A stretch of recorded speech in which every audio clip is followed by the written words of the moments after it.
possible that while every other state is trying to copy New York and get that 51% tax on sports betting, is it possible that New York will actually lower their taxes? That's surprising. The question is, of course, well, what sports books could go there? I mean, we're already at 9 that are the biggest ones out there in the market. So, I mean, who are you really missing? Newswire, only on SportsGrid.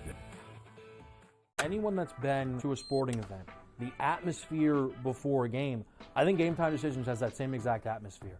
This is our arena.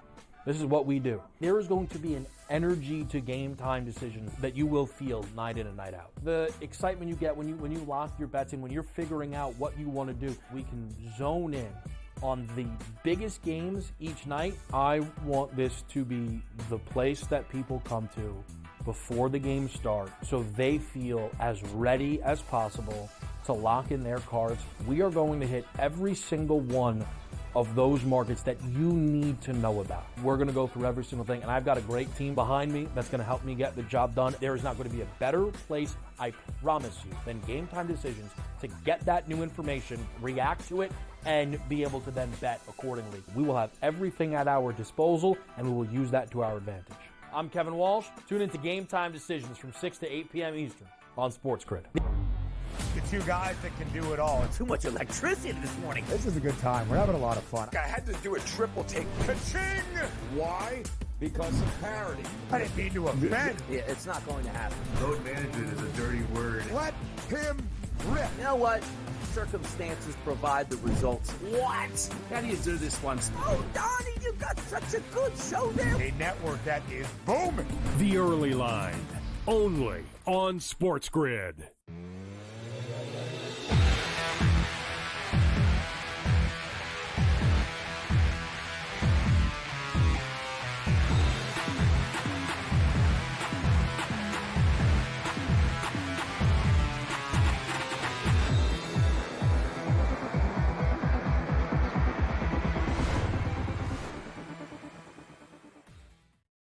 And welcome in. It's in-game live game day on a terrific Tuesday. Scott Wetzel, Joe Raineri once again until 10 p.m. Eastern time, watching, more importantly, betting on the world of sports. Ah, yes, college basketball, full slate of NBA, full slate of NHL as well. So a lot to get to. We got SGPs, we got Black Clouds, we got George Kurtz coming on. We got our good buddy Jeff Dawson at the bottom of this hour, EastCoastSportsInvestors.com. And our good buddy Cam Stewart will close up shop and take over at the 10 o'clock hour. So busy, too. What's going on, Joe? How are you tonight, bud? Oh, what's going on? Just looking forward to another night here in paradise on In-Game Live, trying to dish out as many winners as humanly possible here. And we got a lot of intriguing games at the half right now in college basketball, including what looks to be an Oklahoma City game. It's called Rutgers and Purdue. Apparently, that's their version of an NBA game at the half. It's 50-41. We almost got 100 points in one half of a college basketball game, Scotty. So apparently, defense does not exist in a game of basketball in many spots anymore. Oh, except for Seton Hall. Yes, I got the under on Seton Hall once again. So, yeah. And Alabama is not involved in that game that has 100 points. How about that? That Rutgers team is just I don't know what they are, Joe. I actually had a ticket on them at the beginning of the year, still do, to win it all. I thought maybe there was 2 incoming freshmen coming in, it would all mesh, but it hasn't. They played a little better second half of the season over the last 2-3 weeks.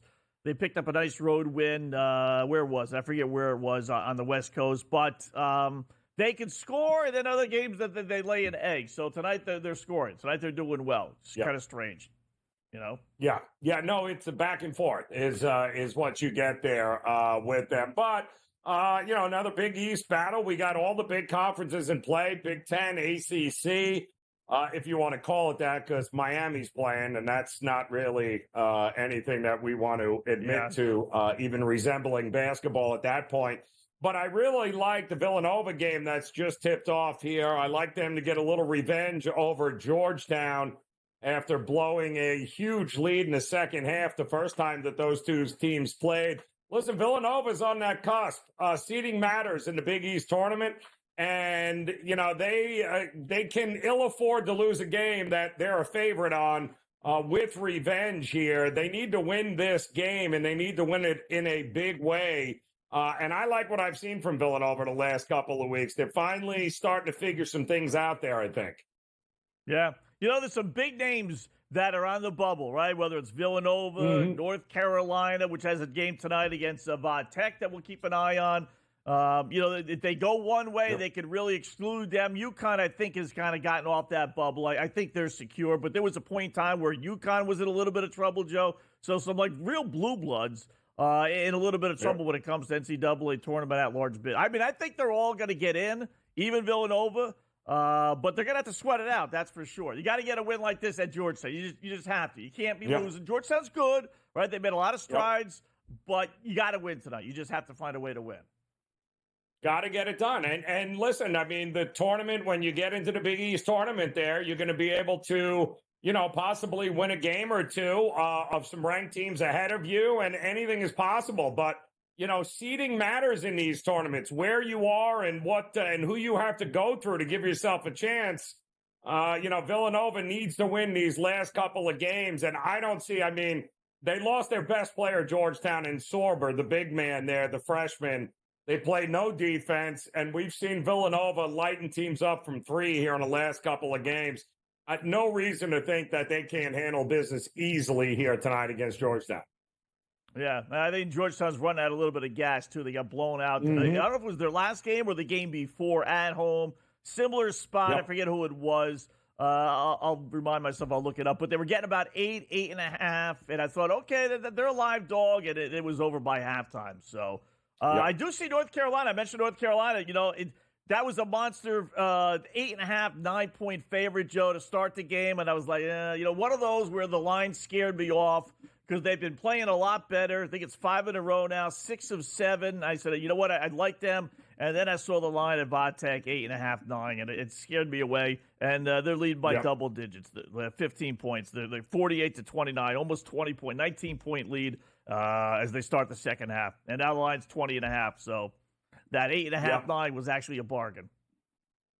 Very much so. I mean, listen, this is very reminiscent of what we saw last night, right, with Duke and Wake Forest. That's kind of what this game feels like. Only Duke was at home, North Carolina not at home, but I just don't think Virginia Tech is going to be able to score enough. I mean, I bet the under in the game, Scotty, just simply because I don't see how Virginia Tech is going to have enough offense in here to contribute enough to get this thing up and over. I mean, we got a 20-point game already. How much longer before North Carolina on the road starts bringing in, the backups here? So I don't trust this game to get near 160. I think it's much closer to 150. Yeah. Hockey board, not a good start for yours truly, Joe. As we were joking, I got to admit, listen, it happens. I took the under Calgary, Philadelphia. Calgary's been on a monster under run. Philadelphia, same type of thing. 5.5, maybe 6.5, depending on where you did your shopping. But it's 4-2 early, and I mean early second period. They got 6 goals in the first period. So much for that ticket. What do you like on the ice tonight? That was I have the over in Columbus and Tampa, and that was going pretty well. But my goodness, and that's a lot of goals there. I was fascinated with the Islander game because we just watched them get blanked last night. Now they got to take on a Winnipeg team. I know a lot of guys that loved Winnipeg in this spot, but I thought the total was intriguing, and whether or not that we were going to see more than maybe 1 or 2 goals from the Islanders. So I kind of, leaning towards the under in this game at 5.5 because I just don't know where the points are coming from the Islanders. Yeah, I that's exactly what I did, Joe. I did the under. And Sorokin is playing. I mean, they can't afford. Hellebuck is in there. Islanders can't afford to screw around anymore.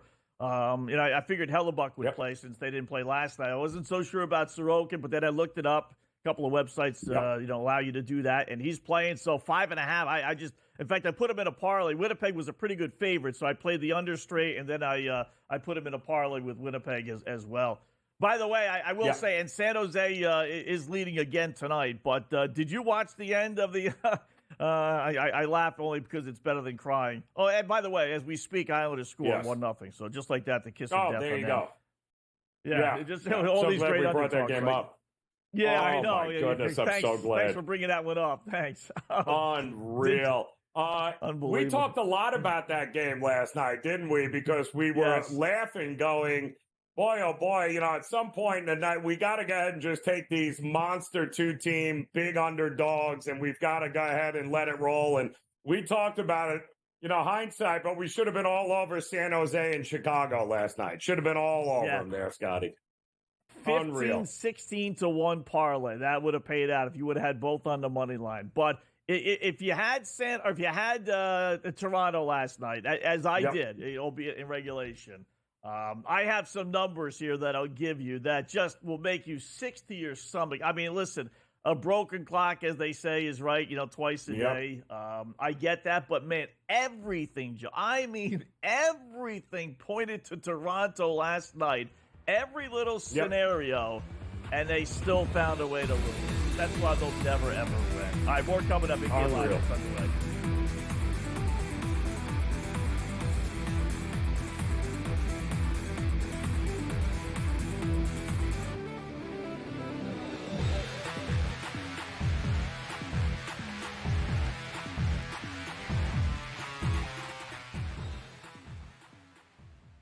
So my team didn't win this weekend, but I still did with this app that's taking over the game. Sports Millions Pick'em lets you make quick and easy predictions. Pick your favorite players, go higher or lower, and you can still win big even if your team loses. Plus, the multiplier is insane. With just a few picks, you can win big money. So get on it. They've got a welcome bonus to help you start off your winning streak.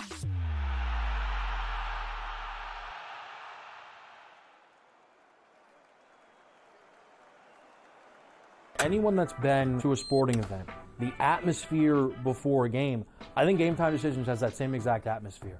This is our arena.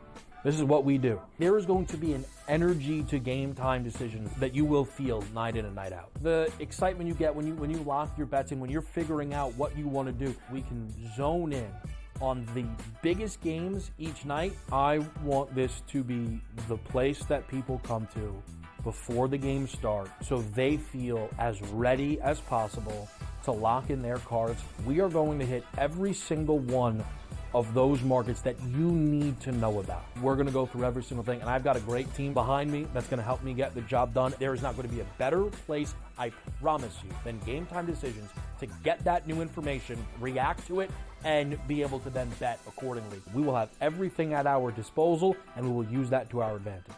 I'm Kevin Walsh. Tune into Game Time Decisions from 6 to 8 p.m. Eastern on SportsGrid.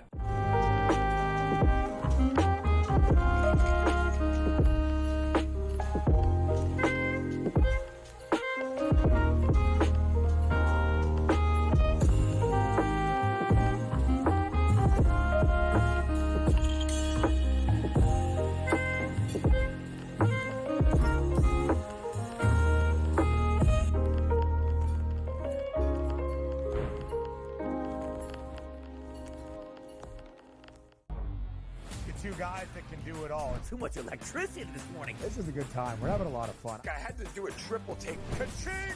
Why? Because of parity. I didn't mean to offend. Yeah, it's not going to happen. Load management is a dirty word. Let him rip. You know what? Circumstances provide the results. What? How do you do this once? Oh, Donnie, you got such a good show there. A network that is booming. The Early Line, only on SportsGrid.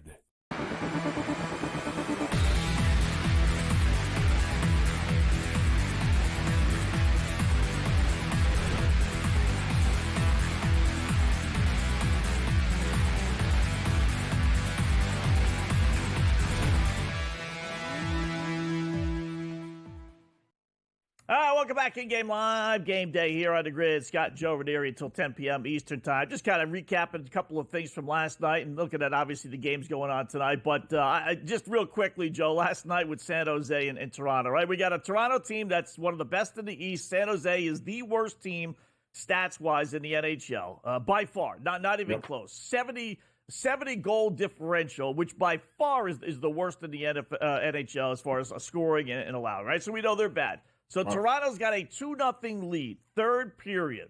Toronto last night. So first of all, it's best team versus worst team. The best team's at home, Toronto. Toronto's got a 2-0 lead. Toronto was 27-0, undefeated, Joe, heading into last night's game when they have the lead going into the third period. I mean, you can't lose, right? All right, they blow the 2-0 lead. They go to overtime. Toronto has a power play in overtime, which you rarely see, right? They got a power. It's 4-on-3. The best team's got 4. The worst team's got 3. There's no way they're not going to score, right? They don't score. Yeah. They go to a shootout, Joe, and Toronto is up 1 with 1 shot left for San Stinking Jose. There's no way they're not going to win, right? San Jose scores on that last shootout. They score again on the next shot, and they walk away with a 4-3 win. Or a 3-2 win, rather, after all those things led to Toronto winning. A lead, undefeated at home. I mean, it's just everything. It's amazing. Just amazing. You're never out of it, as Yogi said, right? It's not over until it's over. Man.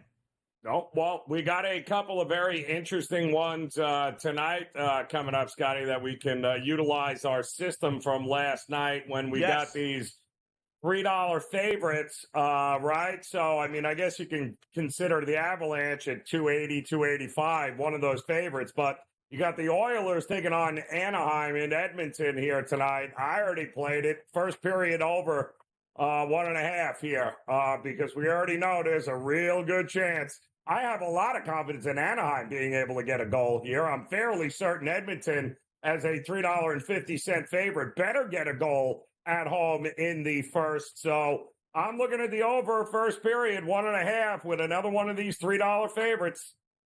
Yeah, you see it there. Series is 15-6 over as well. So last 21 meetings, the 15 have gone. So you get high scoring games in between these two. Edmonton loves to beat up on the lesser competition, so why not? And same thing, I guess, right, with Pittsburgh and Colorado. We were saying in the break, you know, I do think Pittsburgh is capable. You know, they're in last place. They're going nowhere, right? So I don't think they're going to get up to face the Buffalo Sabres of the world or the San Jose Sharks. But I do think they're going to get up for the rival teams and the better teams like Colorado. So I think you're going to get an honest effort, and I think that leads to your system. I think you get 2 goals in the first period here as well.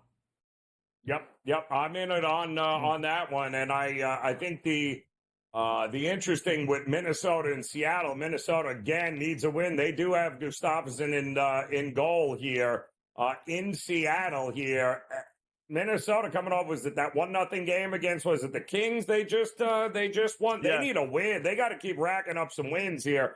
It's been a rough stretch since the All-Star break for them, so I think they're finally starting to get a little bit healthy here. It feels like that's a pretty good price to get Minnesota here tonight. Yeah, I like that too. I think so on the road, but that's okay. You know, I'll take them at even money, minus 104, 105, depending on again where you do your shopping. So, no Karl Anthony Towns for the Knicks tonight. They're hosting Golden State, big game at Madison Square Garden. Knicks were a 5. I thought that was amazing. I grabbed it early, so you know I'm happy, obviously. But Knicks were a 5.5-point favorite. Then they make the announcement that Towns isn't playing. It dropped down to 1, and then I think it even tipped off with Golden State, Joe, as a 1-point favorite. So they're Knicks are leading 38-34. 7 minutes left to go. Draymond Green played a little hunch on the podcast. It's Draymond Green's birthday today, I was told. So I played his over points, rebounds, assists. We'll see how well he does tonight. But I like Golden State in the game. I do too. I mean, the Knicks are shooting 52% right now in this game, and I doubt very much that's going to continue.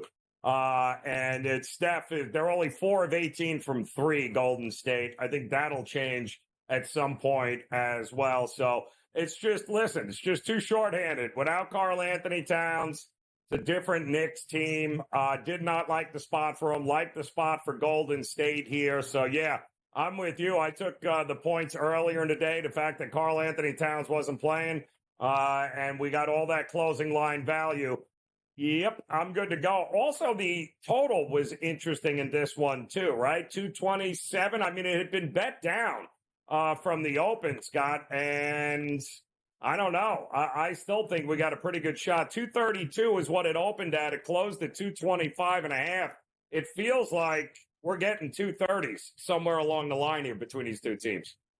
Yeah, you would think. It's down to 219 and a half now. But, I will say this. The Knicks, who have been a strong over team, outside of the overtime game against Miami, I think it's 4 or 5 in a row, or it might not be 5, but 3 or 4 anyway under for whatever reason. I don't know, maybe they're taking things a little more seriously, but I would think that this will get up and down the court. And, you get a pretty good number now, I think, at 219 and a half. So I would go over there. I agree. Speaking of over-unders, another, typical Atlanta Hawks game, nothing but defense. Yeah, sure. No. 55-50, second quarter, 4.5 minutes left against Milwaukee. Hawks do lead, over-under 250 and a half. Wow. I took Milwaukee all day in this spot here. I mean, Atlanta having to go toe-to-toe in a track meet at Memphis last night. Now they got to come home. Milwaukee is rested here with a couple of days. Milwaukee's also got recent revenge on their mind because they blew that game at home against Atlanta, if you recall, I believe, either just before the break or just after the All-Star break. I do think if you can get Milwaukee at a pick-em price or -1, to me in the second half, this is all about the Bucks pulling away. Yeah, I would think so too. Hawks, it's been a little bit of a struggle for them. It really over the last 25 games, either 5 and 15, they're just not getting it done. So, all right, full slate of NBA. We'll check out more college basketball, more hockey. Just underway. Hour number 1 here on the Grid.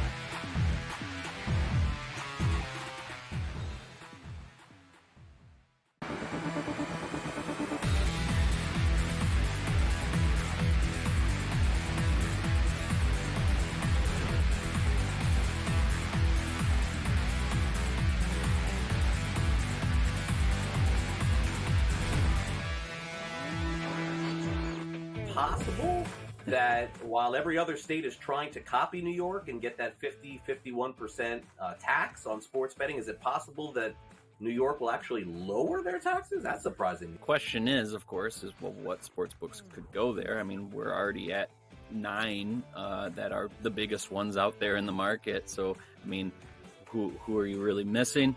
Newswire, only on SportsGrid. Anyone that's been to a sporting event, the atmosphere before a game, I think Game Time Decisions has that same exact atmosphere. This is our arena. This is what we do. There is going to be an energy to Game Time Decisions that you will feel night in and night out. The excitement you get when you lock your bets in, when you're figuring out what you want to do, we can zone in on the biggest games each night. I want this to be the place that people come to before the games start so they feel as ready as possible to lock in their cards. We are going to hit every single one of those markets that you need to know about. We're going to go through every single thing, and I've got a great team behind me that's going to help me get the job done. There is not going to be a better place, I promise you, than Game Time Decisions to get that new information, react to it, and be able to then bet accordingly. We will have everything at our disposal, and we will use that to our advantage. I'm Kevin Walsh. Tune into Game Time Decisions from 6 to 8 p.m. Eastern on SportsGrid. The two guys that can do it all. Too much electricity this morning. This is a good time. We're having a lot of fun. I had to do a triple take. Ka-ching! Why? Because of parity. I didn't mean to.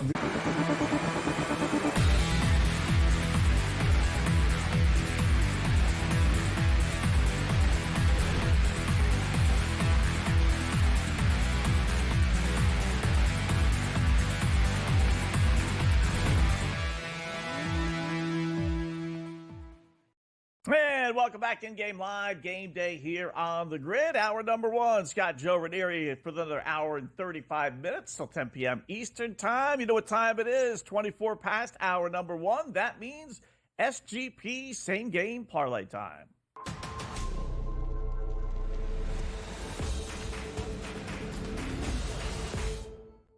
Well, I'm going to go back to the well one last time. And I know I've said that about 15 times, but one last time with this dopey Phoenix Suns team that got absolutely buried, trashed, embarrassed by the Minnesota Teacups last time out at home, to the point where Kevin Durant, who rarely opens up his mouth, right, complained and said he apologized. He felt bad for the fans. He called the team's performance embarrassing. So they've hit apparently rock bottom. So if they hit rock bottom, they got to bounce back, and we got to use KD because he was the one that sounded off, right? So I know the line's up to 3, but I'm going to grab Phoenix tonight at home against the LA Clippers. Who are the Clippers? They've been awful overall, and especially on the road, to be favorites over anybody. So give me Phoenix plus 128, 124, depending on where you do your shopping. Give me the over, 224.5. It's an NBA game, so you might as well just go over. KD sounded off, so let's assume he has a big game. Kevin Durant over 24.5 points. Let's go Kevin Durant, two assists at minus 10-1, but actually bumped up the payout about 100 points. Then we'll go James Harden on the other side, 1 steal. That's not a big deal. Minus 450. He'll get that. Again, that bumped it up about 100 points. And then Kawhi Leonard over 5.5 rebounds, as long as he doesn't get hurt, which, is asking a lot. I know that. Minus 135. So, but Phoenix to win behind Kevin Durant. Joe pays a nice little, almost 13-1, 1286 when I put it in this afternoon. Yeah, I like it. In fact, Scotty, I all over Phoenix as well. Nothing about the Clippers. They got Norman Powell back for that last game against the Lakers. That didn't matter. They still lost. He's already out for this game. This Clipper team is just, they just can't find any scoring. I mean, Kawhi Leonard looks like a shell of himself. Once Norman Powell went on the shelf, this team has an inability to be able to score. And now, granted, you're right. The defense, not great for Phoenix, but like you said, they got to stop the bleeding. And that usually equates to guys showing up here at some point and making that extra effort here. I like them. I got them at 3 as well. I paired them not only by themselves, but I paired them with Golden State, and I paired them with the Pelicans tonight as well. Ooh, okay. Why the Pelicans? Well, because they're the healthiest they've been all year long. Right. And once again, with the Lakers, you don't know what you're going to get. I don't anticipate this. Lakers are not going to want to get into a track meet here, but I think styles make fights, and I think the way New Orleans is playing, having all their guys finally, including a healthy Zion, listen, they may not win the game. I mean, I know Luka's in, but good luck trying to figure out who the complement of guys around him is going to be. Feels like the Pelicans could make things real interesting late in this game, so I'll take the 8.5, 9 points. I got no problem with that. Yeah, I was going to say, Joe, it's almost up to 9 now. I've seen 9. FanDuel's got it at 9, and it's like people are now finally starting to buy into this Laker team, and that's when you go against them, right? That's what the wise guys do. Let the public now buy in on the Lakers, lay the 8.5, 9, right? Pelicans stink, this, that, what have you, but they're actually a good team when they're healthy. I mean, I'll say it. I had their team total over this year. I thought all the pieces together, they're a good team. And while they're still a little banged up and they got rid of Ingram and everything, but Zion is back. And when Zion's in the lineup, that's a halfway decent team. And you're right. They didn't play last night, so he should be playing tonight. So, and it would be just like the Lakers, right? This is the same team. Don't forget that 2 weeks ago lost to the Charlotte Hornets at home. So they are more than capable of back-to-back wins at home against the rival LA Clippers, right? To have a monster letdown. They got, I want to say, the Knicks up next. So this is kind of like a sandwich game. I could see them struggling tonight. Yeah. Well, listen, I don't think New Orleans is going to, could they pull the upset? Sure, anything is possible on any given night. But I just think 8.5, 9 points there's too much value there with a healthy New Orleans team not to back them at this point. Right. And it's kind of like we talked about with the Pittsburgh Penguins, right? Is New Orleans going to get up for the Detroit Pistons or, some other bad team? No, but I think they will get up for the LA Lakers. Yep. It's be a pretty good effort. So, Jeff Dawson, East Coast Sports Investments, coming up next.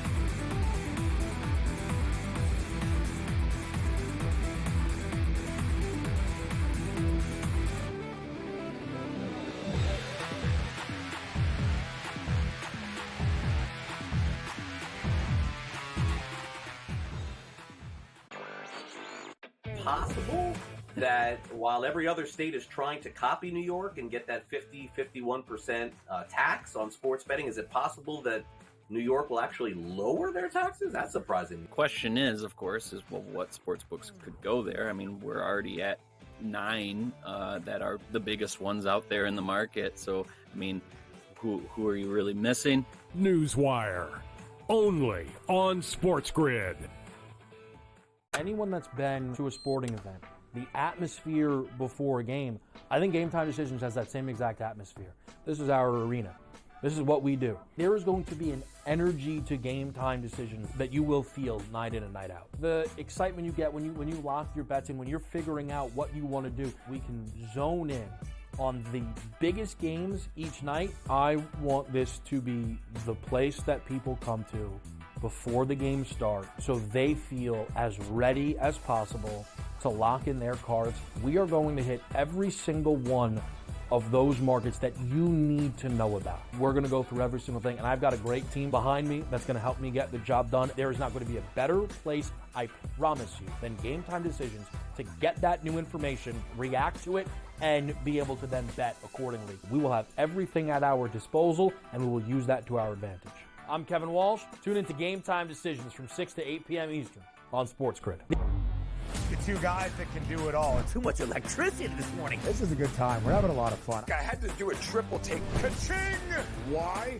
Because of parity. I didn't mean to offend. Yeah, it's not going to happen. Load management is a dirty word. Let him rip. You know what? Circumstances provide the results. What? How do you do this one? Oh, Donnie, you got such a good show there. A network that is booming. The Early Line, only on SportsGrid.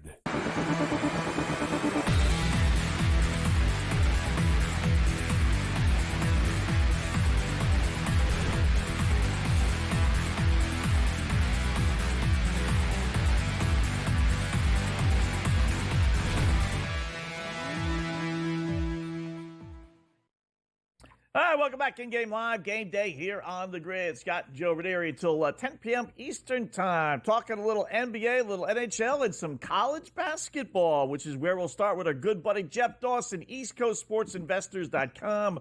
EastCoastSportsInvestors.com. What's going on, Jeff? How are you today, bud? How's your winning tickets going so far? I'm sure, right? Well, we're getting ready for the nightcap. We like a couple 9 o'clock games and 11 o'clock games. So kind of sat back here and just enjoyed the start. Didn't get too high, didn't get too low, and figured, we'll ease into tonight with the 9 o'clocks and the 11 o'clocks. All right. So give me one of the games that you like. Yeah. Give me the 9 o'clock game. Divide it, don't hide it, Jeff. Let's go. We're to the final week and a half of the regular season. A lot of teams at home the last game, so it's the senior day, whatever. I'm going into the teeth here. Auburn, the best team in the country, hands down, other than Duke probably right now. We took a shot with the Aggies tonight, plus 2.5 in the first half, and we had a little sprinkled a little beer and pizza money on them, plus 135 on the money line in the first half there. Again, one of these, let's get in and hopefully cash that ticket at halftime. And if Auburn blows them away, fine, let's well be it. Iowa State, 8.5 tonight at home against BYU. I've been trying to beat this BYU team, all about the 3-ball, all about pace. And I think Iowa State, after they had a couple blips in the radar about a week, 10 days ago, I think they're back. And I think they can lay a double-digit win here against BYU and the Cougars at 9 o'clock as well. That's interesting. I kind of like BYU, Jeff. Sell me on Iowa State. BYU, I tell you what, they don't get a whole lot of respect, but, man, they got some road wins. They can score 80 points in a blink of an eye. You're getting a monster number, but you still like Iowa State, huh? This Iowa State team, let's say 2.5 weeks ago, was a top 4 team, and then they lost to Houston. They lost to Oklahoma State. They had won 4 in a row. Prior to that, they lost to Arizona, Kansas State, and Kansas. So the woes began. Win 4 in a row, then everyone's losing to Houston. We know that. The real fly in the ointment was Oklahoma State, who's having a down year. They lose on the road there. Come back, beat Arizona. It's senior day, their last home game. And this BYU team is no joke. And I think the number's almost trying to entice us to take BYU. 21-8 right now. They've won 6 in a row. Their last loss was to Cincinnati and Arizona. So I think I'd respect the Cougars side on like a 6.5. I think when the number opened at 8.5, now to 9.5, I'm going to take a shot with the Cyclones here, and hopefully BYU doesn't control the pace and they're not bombing from 3 like they were a couple weeks ago against Arizona when they beat them they just destroyed them.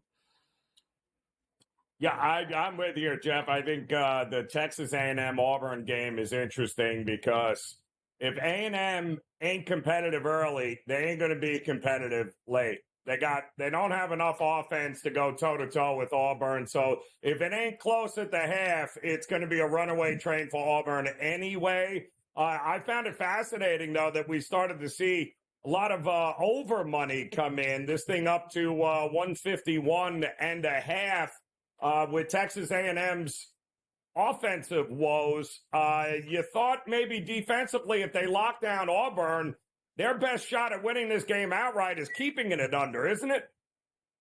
100%. Ken Palm has it at a 77-71 Auburn win, which is 148, which is under your total here. If they roll the ball out first one to 80, the Aggies are going to get wiped off the map here. They got to keep it high 60s, low 70s. They can't go toe-to-toe offensively with Auburn right now. All right, last time Arizona State met, I kind of remember Bobby Hurley saying something about how Arizona was classless. I don't know if that went into your handicapping here tonight, Jeff, but Arizona versus Arizona State, with Arizona laying a big number. Where are you going? We were on Arizona, where was it here, against Utah in the first half there. They're coming off the loss, obviously, to the Cyclones. Win one, lose one, win one, lose one here. Again, a big number. But if you take a look at the first half number, it's 10.5. I've seen it 11 in some spots. Like I said earlier here, guys, I'm going to try to get in and get out here. Senior night again, last home game for Arizona. Hopefully they get out early and often here. A 15-point first half win would be good enough. I don't care about the back door in the second half here. So I kind of expect them to have a great first half. Divisional rivals, Arizona State, they know each other real well. So, I mean, if Bobby Hurley pulls one up his sleeve and they're playing tight, well, we'll rip up the ticket. We don't have to worry about it. But I think you're going to get a full-blown Arizona first 20 minutes sense of urgency here. I think they have 5 scholarship players left, Arizona State. Everyone's been hurt. Their best guys aren't even on the team anymore. I mean, it is a train wreck in Arizona State here tonight, which is interesting. We were talking earlier, Jeff, about the NHL, the late slate of games here. We got those dreaded $3 favorites on the board late here again. And, boy, they're fun. Anaheim, and what do you think? Can they keep it close with Edmonton? Because I don't know that I'm just going to assume Edmonton's running over anymore. Well, they made a trade with my Bruins today.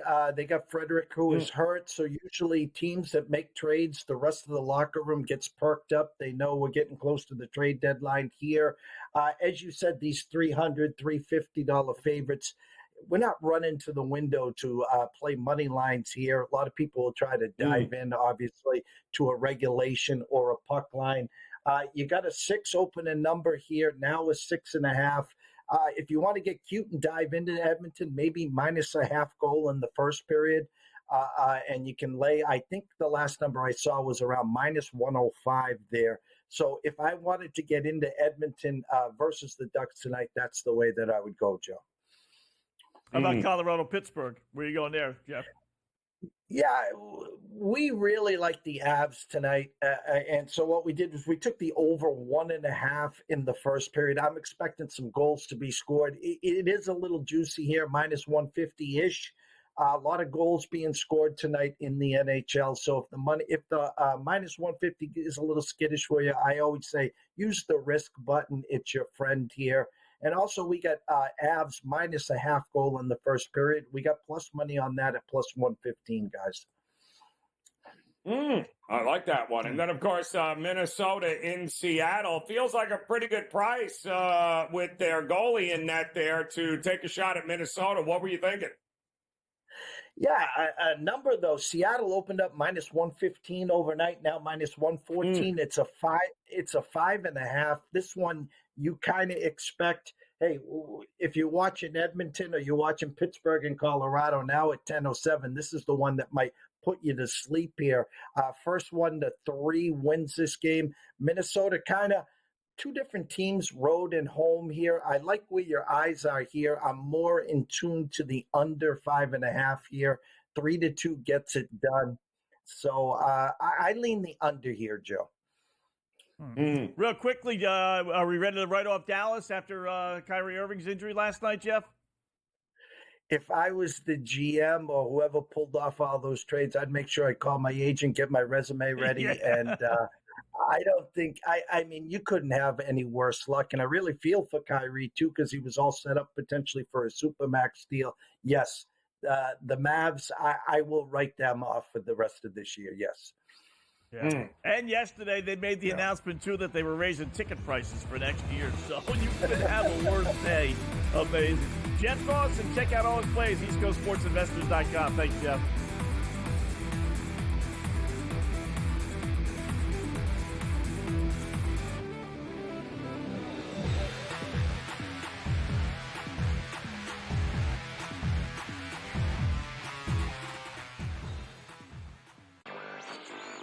Possible that while every other state is trying to copy New York and get that 51% tax on sports betting, is it possible that New York will actually lower their taxes? That's surprising. The question is, of course, what sports books could go there. I mean, we're already at 9 that are the biggest ones out there in the market. So, I mean, who are you really missing? Newswire, only on SportsGrid. Anyone that's been to a sporting event, the atmosphere before a game, I think Game Time Decisions has that same exact atmosphere. This is our arena.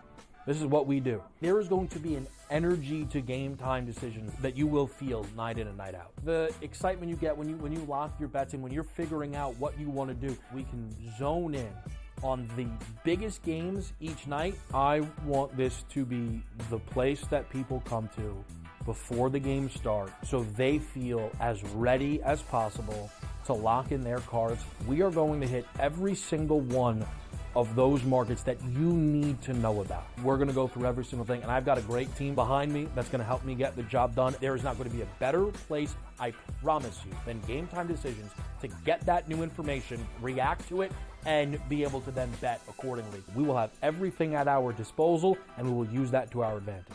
I'm Kevin Walsh. Tune into Game Time Decisions from 6 to 8 p.m. Eastern on SportsGrid. The two guys that can do it all. Too much electricity this morning. This is a good time. We're having a lot of fun. I had to do a triple take. Ka-ching! Why?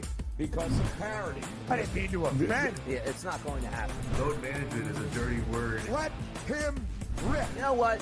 Circumstances provide the results. What? How do you do this once? Oh, Donnie, you got such a good show there. A network that is booming.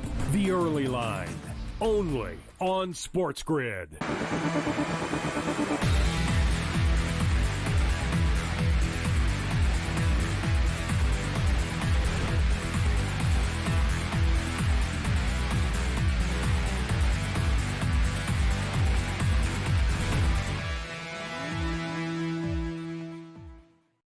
All right, welcome back in Game Live, Game Day here on the Grid. Thanks again, Jeff Dawson, EastCoastSportsInvestors.com. Did bring up, Joe, the Kyrie situation from last night. What a disaster. Between the trade of Luka, then you make an announcement, all your fan base is all ready to leave the building anyway. Then you make a dopey announcement how you're raising ticket prices earlier in the day, and then your best player, Kyrie Irving, blows out his leg. He's done for the rest of this season and maybe even, a good portion of next year as well. So what do you do with the Dallas Mavericks? That's the question. Got an email here, or a tweet actually, from one of our LW's loyal watchers, Pippin Ace Freely's dad. By the way, if you want to send me a tweet at Opposite Picks. Scotty got a future bet on the Mavs to make the playoffs. Was looking good for a while now, but no Luka, AD, or Kyle. I guess that means Kyrie. Should I just cash it out and take the loss? What do you think, Joe? Here's the question. It would be, if you get the play-in as counting as making the playoffs, I would say no. But if making the playoffs, and different websites are different. If making the playoffs means that the 9-10, wins that matchup, whatever they end up, and you become part of the final 8, then I would bail because they got a 4-game lead to be the 10th seed. So I think they could hold on for that because I looked at Phoenix's schedule, who's 4 back. They got a brutal schedule. Oh, my goodness, is it tough. It is just, Boston, OKC, Cleveland, Boston, OK. I mean, it is just brutal. I actually think Portland's got a better chance of catching them, but I don't think they're going to win that play-in game. So I don't think ultimately they'll be part of the final 8. And if the final 8 means make the playoffs, not the play-in game, then I would bail. I would get out as fast as humanly possible. This is not a team that I want to. First of all, the whole point of doing what you did is because you were trying to sell your fan base that, it's only been a month, but you're talking about you traded away a 26-year-old franchise generational player because you were betting that Anthony Davis at 32 years old and Kyrie Irving at 33 years old could put together a championship run possibly this year, next year, in the immediate future. But in order for that to happen, you also were betting that both would remain healthy long enough for you to do that, Scotty. And now you don't have not only Kyrie, an ACL in that rehab. We all know Anthony Davis ain't coming back. So what in the world are you left with here? And talk about a locker room that has just got to be light a match and start from scratch, Scotty. Oh, yeah. Expecting this team to do anything in order to help you cash a ticket by the time the end of the season, absolutely not. Grab whatever you can get and then immediately fade them next year as well. Because how is a 33-year-old Kyrie Irving coming back from a torn ACL? How's that going to look like? Yeah, you're right. And again, he might not even play next year, right? This is not, sometimes you think, okay, next season. But next season is not that long. Next season is 7 months away. And most guys, especially at 32, 33, are going to need a little bit more than that. Ooh, I think I just hit my over Kentucky. Oh, how about that? A Kentucky steal. And they're going to win 95-63. I think that was 156.5. Was it not, Joe? You remember offhand? I think it was. I don't think it was 160 against LSU. No, it was 158.5, but I think everybody was bet down to 155.5, 156.5. So, yeah, no, that's good. Won the steal, no less. Yeah. All right. Hopefully I bet it before or, after it dropped a little bit. So 95-63, Kentucky beats LSU. Nice, cha-ching. So, but that Dallas thing is just a disaster. It just, you couldn't have just, you talk about it just, we've beaten it to death, but it made no sense to me. You went to the NBA Finals last year. You bring in Clay. There's got to be some stories behind the scenes about Luka that are just like unpublishable because there's got to be a real reason. There just has to be. So, Indiana leads Houston 93-88. That's 181 points, and they're giving you a 50-point cushion for the fourth quarter. You're a minute and a half in, but still, you're talking about a game that's got well-paced, well over 233.5. I like the over a lot in that one. Kind of reminds me of the game last night that we had, where they were giving you basically a 55-point fourth quarter when we've had nothing but 65, 70-point quarters. So same thing here. Unless all of a sudden they start playing defense, which these teams don't generally do, even in the fourth quarter. Don't know how that one doesn't get to 233. No idea how that does it. It absolutely does get to it. I'm still, Scotty, baffled by the fact that Rutgers dropped 41 points in the first half. They got about 3 minutes left to go, and they've only scored 22 points in the second half. How do you go? And Purdue, not exactly what we'd consider one of the best teams defensively. They've already got 40. They dropped 50 in the front. They're going to drop 100 points on his Rutgers team, and Rutgers is going to have barely 25 points when it's all said and done. How do you go from 41 to half of that in the second half, Scott, is beyond me with this team. That's amazing, right? I mean, it's just what happens at halftime. It's not like they were even leading. So if they went into halftime and they were all giddy, okay, we're great, they're not paying attention, but they were down 9. So, it's like, all right, you can't be that excited even though you scored 41. We're still down 9, boys. Let's go. We got to pick up the pace even more. Yep. Wow. Yep. Unreal. 90-53. Absolutely unreal.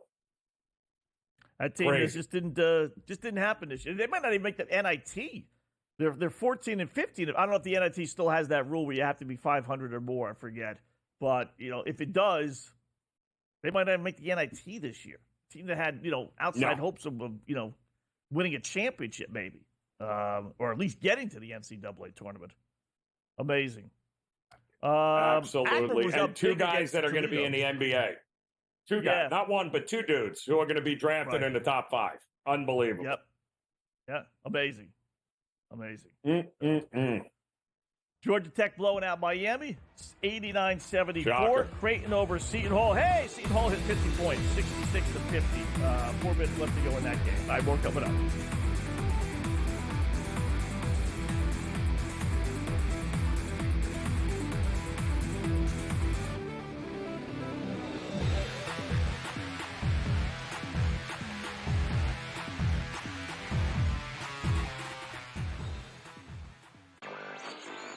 Possible that while every other state is trying to copy New York and get that 51% tax on sports betting, is it possible that New York will actually lower their taxes? That's surprising. The question is, of course, what sports books could go there. I mean, we're already at 9 that are the biggest ones out there in the market. So, I mean, who are you really missing? Newswire, only on SportsGrid. Anyone that's been to a sporting event, the atmosphere before a game, I think Game Time Decisions has that same exact atmosphere.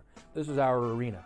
This is what we do. There is going to be an energy to Game Time Decisions that you will feel night in and night out. The excitement you get when you lock your bets in, when you're figuring out what you want to do, we can zone in on the biggest games each night. I want this to be the place that people come to before the game starts so they feel as ready as possible to lock in their cards. We are going to hit every single one of those markets that you need to know about. We're going to go through every single thing, and I've got a great team behind me that's going to help me get the job done. There is not going to be a better place, I promise you, than Game Time Decisions to get that new information, react to it, and be able to then bet accordingly. We will have everything at our disposal, and we will use that to our advantage. I'm Kevin Walsh. Tune into Game Time Decisions from 6 to 8 p.m. Eastern on SportsGrid. The 2 guys that can do it all. Too much electricity this morning. This is a good time. We're having a lot of fun. I had to do a triple take. Ka-ching! Why? Because of parity. I didn't mean to offend. Yeah, it's not going to happen. Load management is a dirty word. Let him rip. You know what? Circumstances provide the results. What? How do you do this one? Oh, Donnie, you got such a good show there. A network that is booming. The Early Line, only on SportsGrid.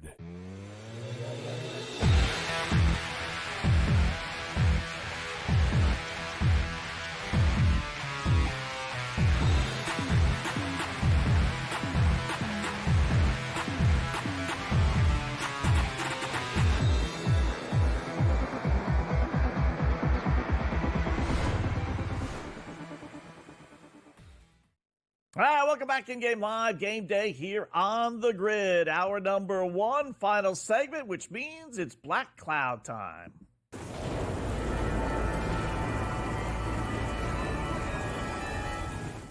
All right, I'll remind the folks, we hit with our Black Cloud last night easily as over Prairie View and Jackson State, that big headliner, actually hit by about 20 points. So let's make it 2 in a row for this week.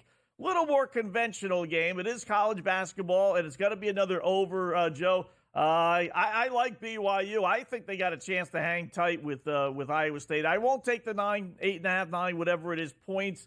But I do think we get a bunch of points. I'm going to go over 149.5. You know, BYU puts up 80 in a blink of an eye. You know, Iowa State at home, I think they're not going to want to slow it down. They'll pick up the pace as well.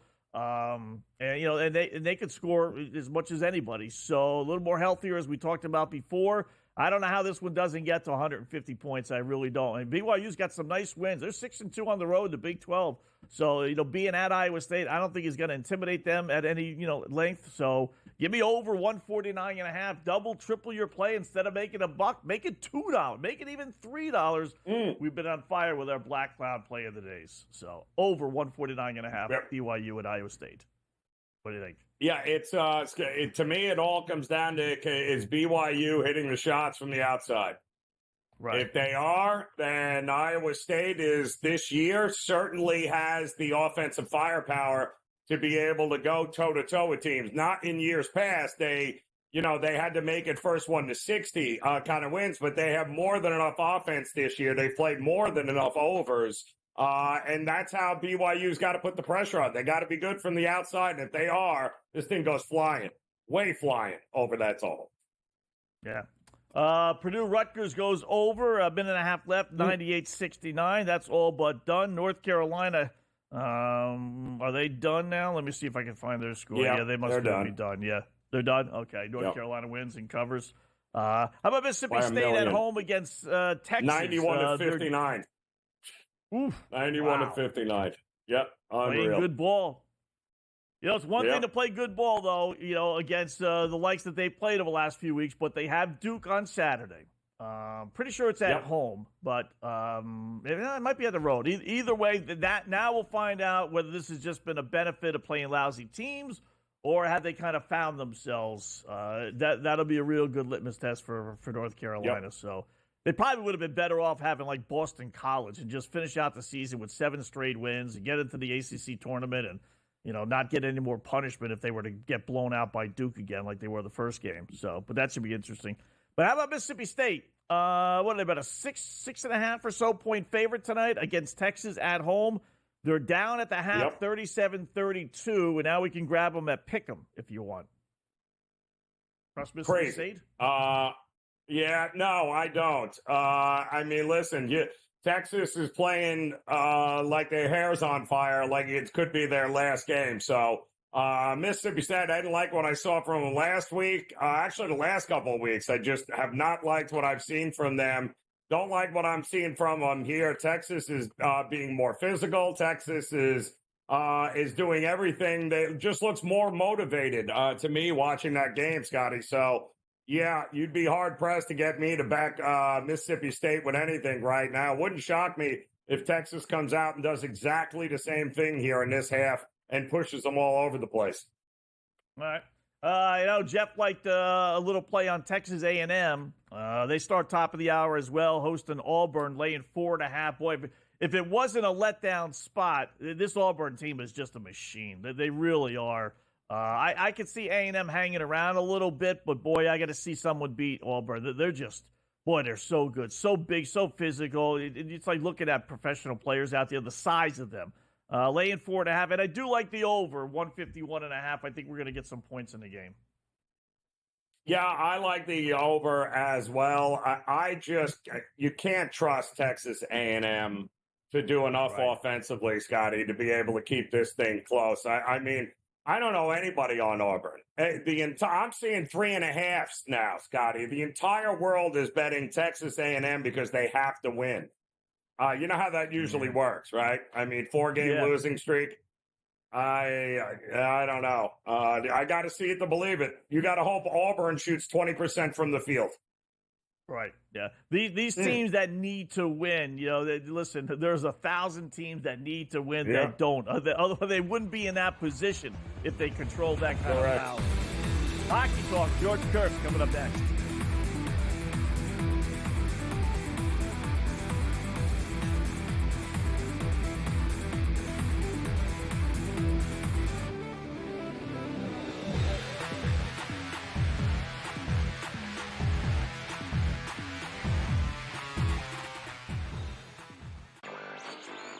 possible that while every other state is trying to copy New York and get that 51% tax on sports betting, is it possible that New York will actually lower their taxes? That's surprising. The question is, of course, well, what sports books could go there? I mean, we're already at 9 that are the biggest ones out there in the market. So, I mean, who are you really missing?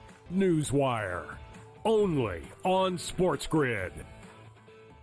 Anyone that's been to a sporting event, the atmosphere before a game, I think Game Time Decisions has that same exact atmosphere. This is our arena. This is what we do. There is going to be an energy to Game Time Decisions that you will feel night in and night out. The excitement you get when you lock your bets in, when you're figuring out what you want to do, we can zone in on the biggest games each night. I want this to be the place that people come to before the games start so they feel as ready as possible to lock in their cards. We are going to hit every single one of those markets that you need to know about. We're going to go through every single thing, and I've got a great team behind me that's going to help me get the job done. There is not going to be a better place, I promise you, than Game Time Decisions to get that new information, react to it, and be able to then bet accordingly. We will have everything at our disposal, and we will use that to our advantage. I'm Kevin Walsh. Tune into Game Time Decisions from 6 to 8 p.m. Eastern on SportsGrid. The two guys that can do it all. Too much electricity this morning. This is a good time. We're having a lot of fun. I had to do a triple take. Ka-ching! Why? Because of parity. I didn't mean to offend. Yeah, it's not going to happen. Load management is a dirty word. Let him rip. You know what?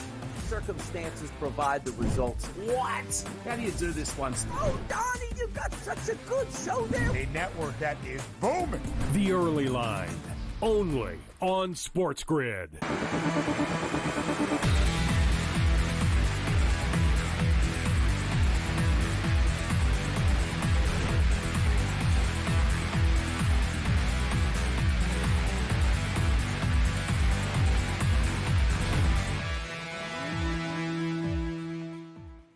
Hi, welcome back in Game Live, Game Day here on the grid. Hour number 2 of our 2-hour extravaganza. Scott Wetzel, Joe Raineri until 10 p.m. Eastern time. We got NBA, we got some college basketball, we got some pucks as well, a little NHL. And with that, let us welcome in our good buddy. You see him here all the time here on the grid, Mr. George Kurtz, who's got to have a smile on his face as his Islanders do lead Winnipeg 2-1. Late to midway through the second period. So there you go, George. Very nice. I'm sure you're happy, right? Bet Winnipeg, or did you bet the Islanders tonight? That big monster 170 or so underdogs at home?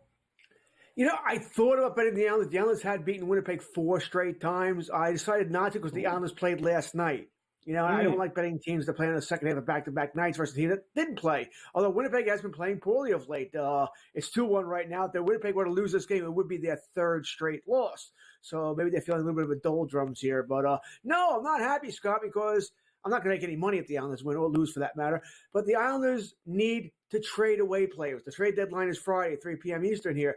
They need to break it down, man. Let it go. Right? They need a rebuild here. Palmieri needs to go. Nelson, Pajot, everybody needs to go here. So I don't want to see a win here and have Lou Lamoriello go, oh, we won a game. We should go for broke now and trade away 17 more first-round picks. Gosh, it's a little strange what we've been getting for them lately here, and which I mean, going from being shut out, they get a couple of goals on Hellebuck. Kind of interesting with the total in that game. Wondering whether exactly what we were going to get offensively from the Islanders. I don't know offensively what we're going to get from Anaheim, but I feel like it should be enough to keep this thing within a puck and a half. No, here, George, taking on Edmonton? Edmonton is also a team that hasn't been playing well of late, right? They've been poor. Nope. What the coach called, Knobloch called them fragile, which is soft, strong brother. That's what fragile is, right? So they need to pick it up as well here. As Edmonton's the better team, they made a small, I would call it a small deal this afternoon. They picked up Travis Frederick from the Boston Bruins here. Frederick won't play. He's hurt, but he'll play eventually. Gives them more depth. Bottom 6 forward here for them eventually down the line here. But Edmonton needs to pick it up, right? He needs to start playing better here. Offense generally not a problem for Edmonton. It's defense and goaltending, as Skinner has been up and down and more down than up lately. Listen, I like the over in this game. I think goals are going to come here. I like Leon Draisaitl for an anytime goal in this contest as well. That's not breaking news. It seems like Draisaitl scores every game here. Connor McDavid does not. right? He's really had a so regular for McDavid. He's had a so regular season here. I like the over in the game. I do like Edmonton to win. If you're going to play with them, maybe you want to go a parlay there. They'd be the choice there. Do I think and I can keep it within a goal and a half? I do, but this is one of those games where it's going to get out of hand here, where all of a sudden it's going to be 6-1, 7-2, something like that, and I'm going to be playing 3 overs in this game. All right. How about you got a monster favorite in Colorado at home against Pittsburgh, the last place Pittsburgh Penguins, which is still just amazing to say, George. But where you going with that one, if anywhere? Yeah, now you said I think Pittsburgh's one of the most intriguing teams before the deadline on Friday because do they break it up? Not Crosby. Crosby's not going anywhere. At least I don't think he'd go anywhere. But maybe Malkin gets traded. How about Letang? All right. Scott, when Kyle Dubas was brought in, the GM of Toronto, to be the GM of Pittsburgh, I assumed he was brought in to be the bad guy before last season, that he was going to be the one to break it up here. But no, he ended up going for broke and bringing in Erik Karlsson. Didn't work out, not working out this season either. So I wonder if they're going to have the big trade deadline guys here. Listen, you're playing the Avs. This is where I'll go with the goal line here. All right, the Penguins are not a good team. You already said they're in last place. They're an older team, a slow team. Avs made that deal with the Rangers a couple of days ago to get Vesey, to get Lindgren here. They are gearing up for the playoff run here. I like the Avalanche tonight here. I kind of want to take the over as well, but instead I took the Colorado Avalanche team total over.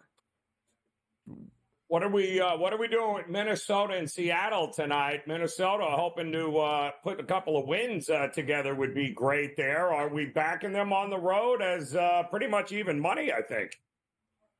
Yeah, Minnesota was actually the underdog, right? You're still playing a little bit. It was minus 102 earlier today, but they were the underdog to Seattle, which is a little bit surprising, but not a crusher. This comes down to the bottom line: is Minnesota's the better team? I'll take the underdog. We'll see. I don't feel great about it. Small bet, nothing big here. We are hearing that Seattle will be trading. They would trade away players here, so they know they're out of it. Minnesota actually wants to trade in. They need Kaprizov to come back. He's been out now, over a month here with the injury. So they need him to come back here, but they probably need other help as well. I'm going to go with the Minnesota Wild tonight. I think they'll I kind of like the under in this game as well here, but I did not play that. So give me the Wild and all right. Any other games that are underway before maybe we move on to a little football talk? Devils down 1-0 against Dallas. San Jose, and we were laughing last night, George, with that dopey Toronto Maple Leafs. I had them on the money line. Don't ask why. I did in regulation. But at least San Jose's winning again tonight. So maybe last night wasn't a fluke. I don't know, 3-1 at Buffalo. But any of the games underway that stand out for you right now? Well, you mentioned the San Jose game. I want the over in that game, so we're going to need to pick this up, boys. I need 3 more goals here in 15, 16 minutes to cash that. That's not looking all that good here. Already lost the under Calgary, Philadelphia, but I'm on Calgary as well here. So that looks like it's going to be a split here. I am on Dallas tonight. New Jersey's a beat-up team. All right, this is a weird – Jack Hughes is one of the better players in the NHL. I mean, top 10, top 12 player here. He got hurt almost 48 hours ago, yet we still don't know how hurt he is. Very strange here. And that's generally not a good sign, by the way, because that generally means he wants second and third opinions on what they're telling him. Looks like some kind of shoulder injury there. The Devils are just a beat-up team. They did get Markstrom back, but Jack Hughes would be a major loss here. So I'm on the Dallas Stars tonight for that reason here. Also on Tampa Bay over Columbus, mainly because Columbus played last night. That's a big game for the New York Rangers, as they would need they need Columbus to lose some games for the Rangers to get to a playoff spot here. So overall, the night's been, I think it's going better than average. Ooh, what was it? 6.5 Columbus and Tampa? I didn't play it, so I don't know offhand. Yeah, I think it was 6. I think that's what I got it at. Was it 6 or 6.5, Scott? Yeah, I never get 6. A half. With FanDuel, it's always a half, so 6.5. I thought it was 6.5. And we still need one more goal here, but yeah, I think the last couple of times they played, it was 4-3, 5-4, something along those lines. Always seems to be a ton of goals when Columbus and Tampa play, and Tampa bouncing back nicely. And we were talking about this last night. We know no Vasilevsky in goals, so obviously Columbus was going to be able to get their share of goals in this one. But Tampa very sneaky here, George, with a healthy Vasilevsky. Tampa at home becoming once again very hard to beat. Feels like maybe they're flying under the radar. I think they were 3 weeks ago, but everyone's talking about them now. Everyone's saying Tampa's the best team in the conference, right? And it's hard to disagree. Vasilevsky, we sort of figured that Vasilevsky didn't come into last season until about American Thanksgiving. He had the back surgery. All right, so I don't know if he was really Vasilevsky all of last season. Well, this season he's Vasilevsky. You got Hedman, one of the best defensemen in the world, right? And then you add Gensel, which you all questioned though that, he let Stamkos go for Gensel. And really the big question was Gensel just can't stay healthy. Well, he has stayed healthy. He's having a really good season. And you have Kucherov, who's all world, and Brandon Hagel, who all of a sudden looks like, that he's a top 20 player in the NHL. So, yeah, I don't think it's crazy to say that Tampa Bay may be the team to beat in the NHL, and they're not done. Once again, they'll make moves, or at least one big move before the deadline on Friday here. Still, Florida, when healthy, and Matthew Tkachuk, we'll see when that's going to be. I think they're still the team to beat. You're not expecting Sidney Crosby to be traded, right, by Friday? I doubt it. I can't see that happening. I think Crosby wants to stay unless he wants out and they're doing him a favor. I don't think it's going to happen. No. Yeah, I don't think so either. I think he's actually probably done with the NHL at this point. And he's got his brothers with the Four Nations stuff and the Olympics and all that. So, George, great job as always, man. We'll talk again soon.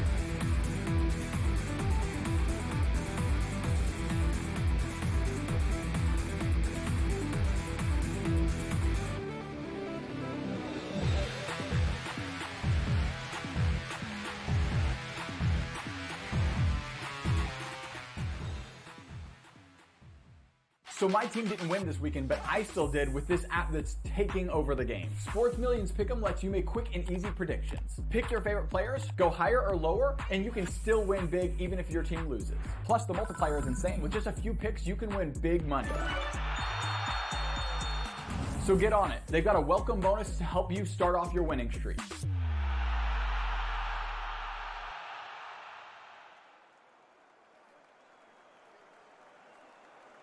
Anyone that's been to a sporting event, the atmosphere before a game, I think Game Time Decisions has that same exact atmosphere. This is our arena. This is what we do. There is going to be an energy to Game Time Decisions that you will feel night in and night out. The excitement you get when you lock your bets in, when you're figuring out what you want to do, we can zone in on the biggest games each night. I want this to be the place that people come to before the games start so they feel as ready as possible to lock in their cards. We are going to hit every single one of those markets that you need to know about. We're going to go through every single thing, and I've got a great team behind me that's going to help me get the job done. There is not going to be a better place, I promise you, than Game Time Decisions to get that new information, react to it, and be able to then bet accordingly. We will have everything at our disposal, and we will use that to our advantage. I'm Kevin Walsh. Tune into Game Time Decisions from 6 to 8 p.m. Eastern on SportsGrid.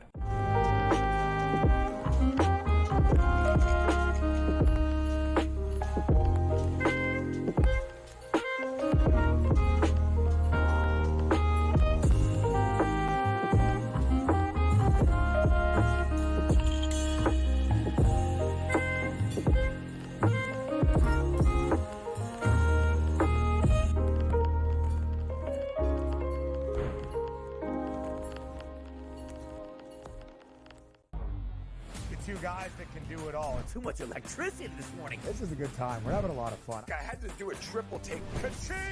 Why? Because of parity. I didn't mean to offend. Yeah, it's not going to happen. Load management is a dirty word. Let him rip. You know what?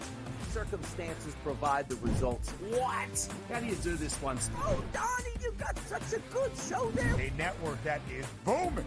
The Early Line, only on SportsGrid.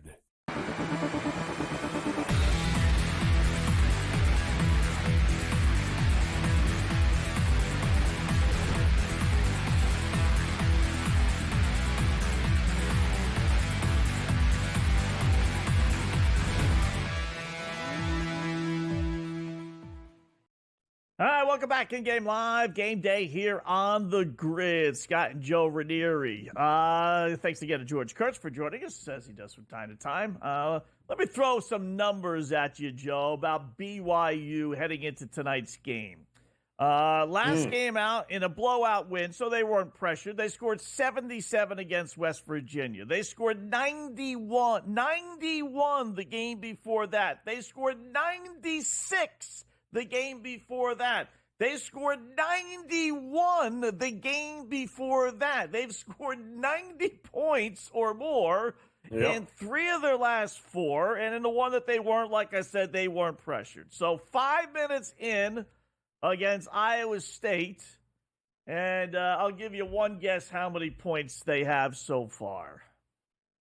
Yeah, not good, Scott. Yeah, none. And that's the whole thing with them. If they can get off and they start hitting shots early, it's off to the races. But again, they can score in bunches. So I think it's a slow start, but the points when they roll in, they'll roll. And plus, if they're playing from behind, Scott, you know what that means is they're going to be. It's going to be raining threes. They're going to go up tempo, and Iowa State's got no problem running with them. So I wouldn't hit the panic button just yet because I do think a ton of points are coming still. Yeah, it's 54 is the total they're giving you for the first half. They might even get that. It's just when is that regression going to kick in? I mean, they're obviously not scoring no points, but it is a little alarming, no points in 5 minutes. It's only 2-0, by the way. So it's not like Iowa State has got, a 20-0 lead here. So neither team is doing well as far as the point spreads are concerned. Still 9.5, but wow, no points, or 2 points total in 5 minutes in a game that had an over-under of right around 150. Unbelievable. Crazy. So, absolutely crazy. Yep. All right. Early yet, though. Knickerbockers are down. Golden State, nice little third quarter start, 79-75. So they were down, about 7 or 8 or so at halftime, and Golden State's come back. Let me see if Draymond decided he was going to play tonight because he had done basically nothing the first half. 2 points, just a couple of rebounds on his birthday, so we played all his props. Curry's got 22, Brunson 19. Yep. Draymond's got 6 points, 5 assists, 3 rebounds. So I got his. I am. He's within striking distance. I actually got it at 9.5, but his points total was 10.5. His assists was, I think, 5.5, and his rebounds were right around 5.5 too. So we're within striking distance of all of them. I'm hoping to go at least 2-1. I would think on his birthday, but. Well, look at what you got going on at the half right now with the Bulls and the Cavs. Another interesting spot here, Scotty, as it looks like the Bulls have a 1-point lead over the Cavs. I don't know what that second half line is in that game, but Cavaliers laying 9 in the second half against the Bulls. They're already down 1. And by the way, Timberwolves laying 6.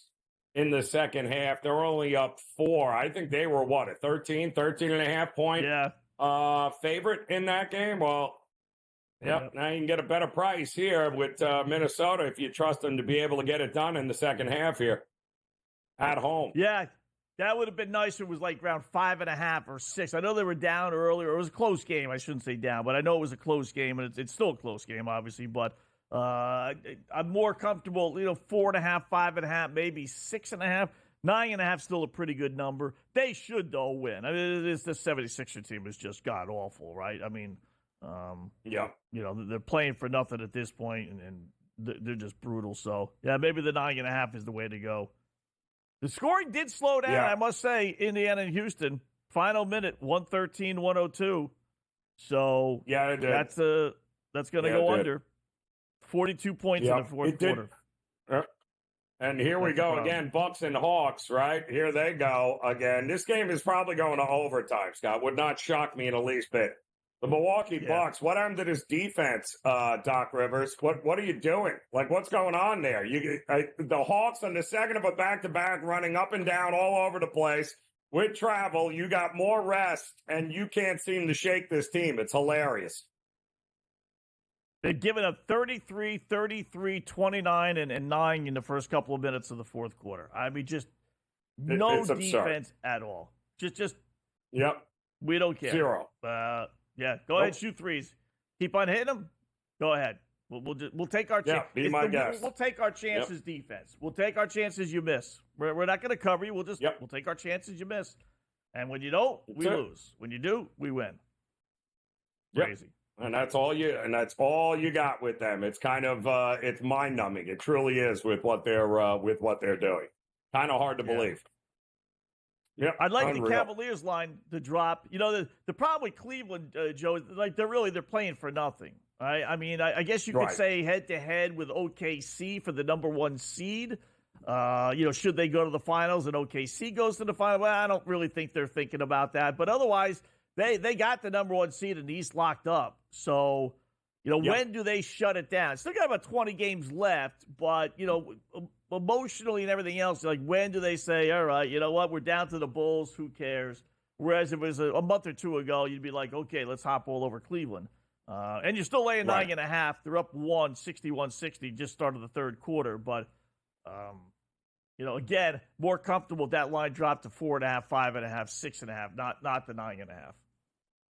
I agree with you. I think, but give it a couple minutes. We'll see what happens with it. I'm also pretty impressed with what's happening. Again, we said can't trust Mississippi State, even at home, and Texas coming out doing exactly the same thing in the second half they did in the first half. They're pushing them around.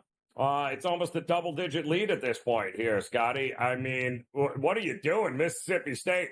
They're just 8-8 in the SEC. It's not like they're some sort of world beater, but they're a top 25 team.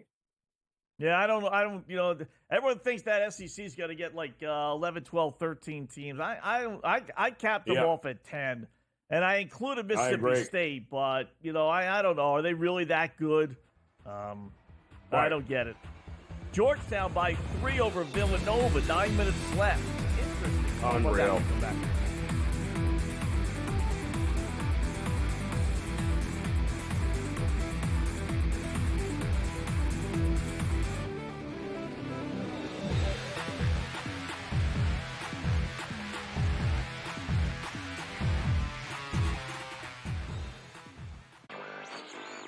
Possible that while every other state is trying to copy New York and get that 51% tax on sports betting, is it possible that New York will actually lower their taxes? That's surprising. The question is, of course, what sports books could go there. I mean, we're already at 9 that are the biggest ones out there in the market. So, I mean, who are you really missing? Newswire, only on SportsGrid. Anyone that's been to a sporting event, the atmosphere before a game, I think Game Time Decisions has that same exact atmosphere. This is our arena. This is what we do. There is going to be an energy to Game Time Decisions that you will feel night in and night out. The excitement you get when you lock your bets in, when you're figuring out what you want to do, we can zone in on the biggest games each night. I want this to be the place that people come to before the games start so they feel as ready as possible to lock in their cards. We are going to hit every single one of those markets that you need to know about. We're going to go through every single thing, and I've got a great team behind me that's going to help me get the job done. There is not going to be a better place, I promise you, than Game Time Decisions to get that new information, react to it, and be able to then bet accordingly. We will have everything at our disposal, and we will use that to our advantage. I'm Kevin Walsh. Tune into Game Time Decisions from 6 to 8 p.m. Eastern on SportsGrid. The two guys that can do it all. Too much electricity this morning. This is a good time. We're having a lot of fun. I had to do a triple take. Ka-ching! Why? Because of parity. I didn't mean to offend. Yeah, it's not going to happen. Load management is a dirty word. Let him rip. You know what? Circumstances provide the results. What? How do you do this one? Oh, Donnie, you got such a good show there. A network that is booming. The Early Line, only on SportsGrid.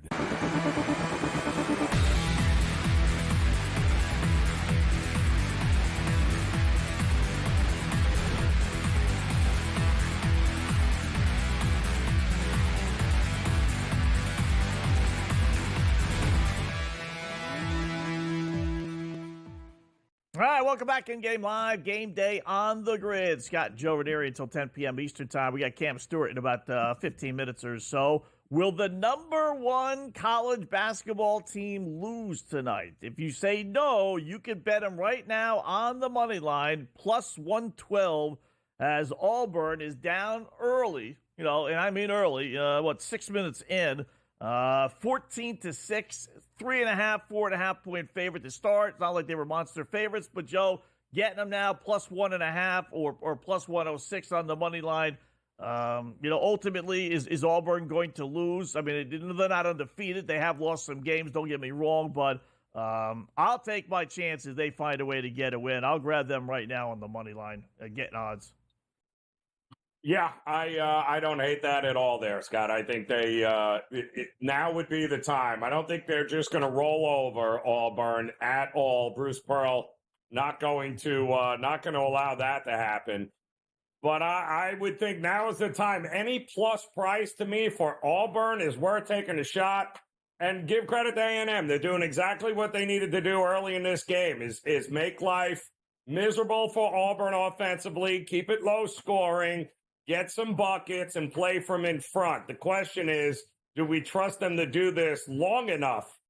Because the minute they start playing from behind, I think that's all she wrote. Yep.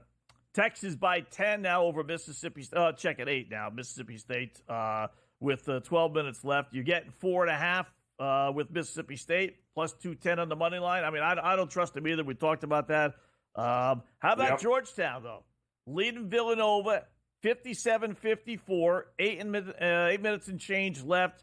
Nova again, kind of like Auburn. Slight favorites, 4.5, 5-point favorites on the road. You get them now minus 106 on the money line. Are they going to lose outright to Georgetown?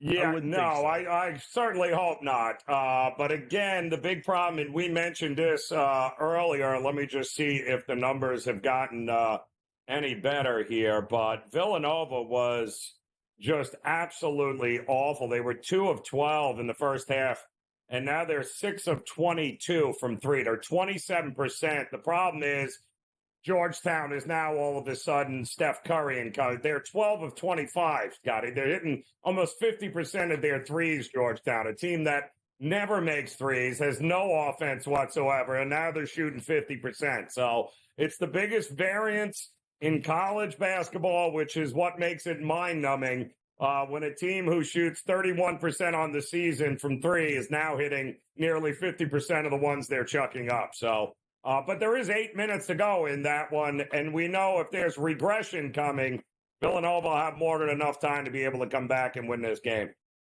Yeah. Their season isn't necessarily on the line, but it's just you can only afford so many bad losses when you're trying to build your resume here. Losing at Georgetown is not, so down 3. I'll take like with Auburn now. Obviously, a lot more time left in the Auburn game, but I'll take my chances. Villanova comes back and wins this game somehow, some way. Yes. So, down only 3. Yep. San Jose Sharks. Yep. George Kurtz gets his over. How about that? All of a sudden, Sharks going for their second straight win, leading 5-2 with 4 minutes left. So the over 6.5 on that one hits. So does Tampa Bay. That's great. Yeah, I think you said you had the over, right? 6.5. Even it was 6.5. 5-2. They scored over Columbus. That's not bad. And Islanders still lead Winnipeg 2-1 after 1, and Dallas leads New Jersey 2-1 midway through the second period. How about that? Yeah. We got 1 goal out of Edmonton. That's 1 goal. We did 1 goal. We did 1 more. 8.5 minutes left there. Yeah. Yeah, plenty of time. Plenty of time. Those score Colorado, Pittsburgh scoreless, though. 6.5 minutes left. We need some help there. That's strange. Right. Yeah, that's strange. I would really consider. Listen. I took them on the puck line, Colorado. I just don't see how, especially at home, they aren't able to get off in this game here tonight and handle business. But it's the Edmonton one. I think that's going to be interesting because, like George said, much like the Islanders. They're not very trustworthy here lately, and Edmonton, for all the talent, seems to have hit a brick wall after that break, didn't they? They did. And just as we speak, Anaheim scores. So, cha-ching, over. 1-1. 8 minutes, over hits. At worst, we get the split. So, 1 over, 1 to go as far as Colorado and Pittsburgh. So that is Mighty Ducks are playing some decent hockey, believe it or not. I'm telling you. Yep. Unreal.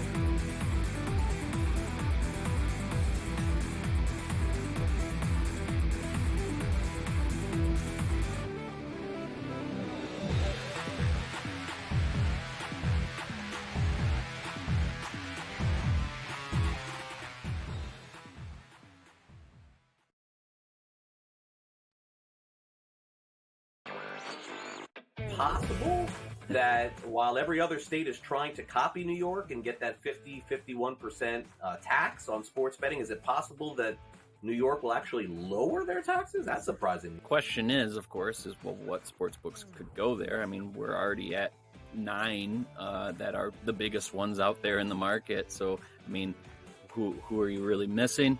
Newswire, only on SportsGrid. Anyone that's been to a sporting event, the atmosphere before a game, I think Game Time Decisions has that same exact atmosphere. This is our arena.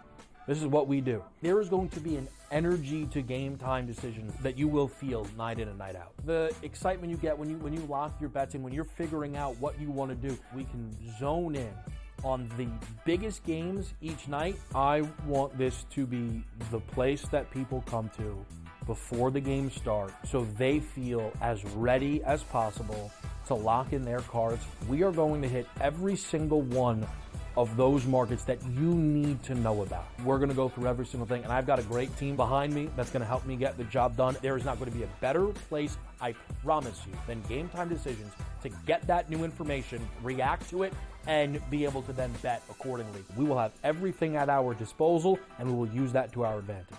I'm Kevin Walsh. Tune into Game Time Decisions from 6 to 8 p.m. Eastern on SportsGrid. The two guys that can do it all. Too much electricity this morning. This is a good time. We're having a lot of fun. I had to do a triple take. Ka-ching! Why? Because of parity. I didn't mean to offend. Yeah, it's not going to happen. Load management is a dirty word. Let him rip. You know what? Circumstances provide the results. What? How do you do this once? Oh, Donnie, you've got such a good show there. A network that is booming. The Early Line, only on SportsGrid.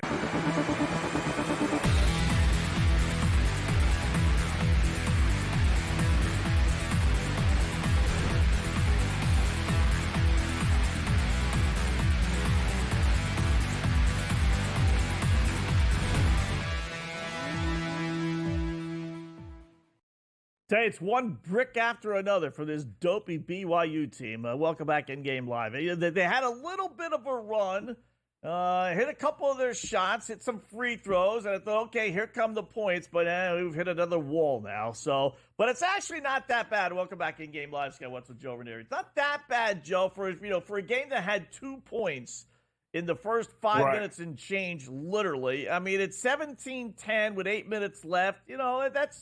We're pretty close to a 55-point first half, which we could survive if we just, get a little bit of, pick up the pace a little bit second half, like I think we can. So 17-12, Iowa State now with 7 minutes and change, almost 8 minutes left to go.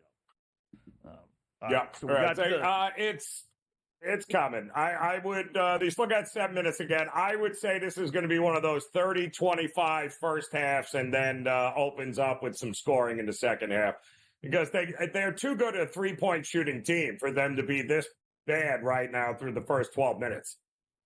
Yeah. So, speaking of bad, my Bruins, they lose 6-3 to Nashville. Nashville, which couldn't buy a win on the road, has been playing awful hockey really all year. And they go into Beantown and they double up the Bruins. Boy, it's just it's been a lost season for Boston. Unreal. It's just not happening.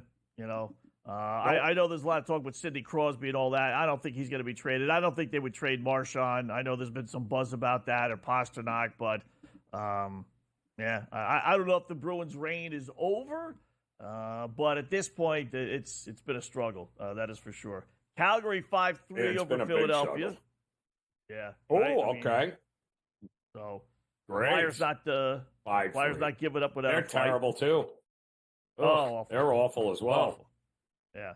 I mean, you talk about big time markets, right? Chicago, Blackhawks stink. Philadelphia, Flyers stink.